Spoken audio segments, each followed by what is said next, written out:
There are so many things that I wish I knew and wish somebody had told me when I was a new teacher. My name's Casey. I've taught and been in education for the last 10 years. I've taught at public schools, private schools. I've taught grades pre-K through 6th, and I've taught and been certified in 3 different states within the U.S.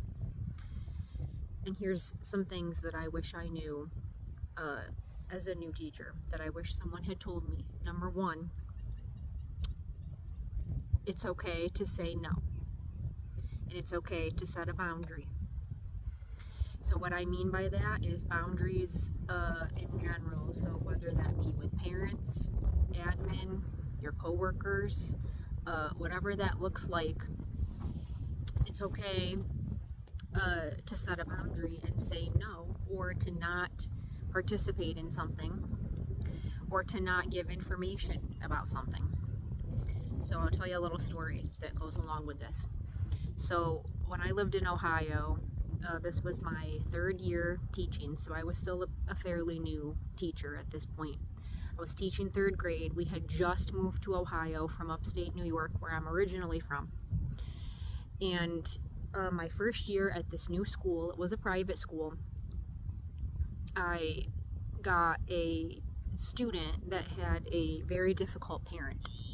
Okay, and when we moved, when I started teaching, it was still in the year 2020. So I was teaching from 2020 to 2021 school year at this particular school in this particular grade, 3rd grade.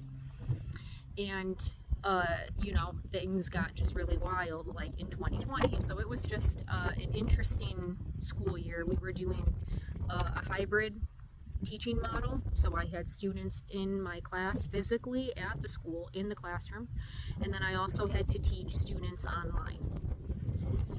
So that was crazy in and of itself, but I had a really just a difficult parent. And my first mistake that I will tell all my new teachers watching not to do, or even if you're a teacher who's been teaching for a while, if you do this, I strongly advise against it.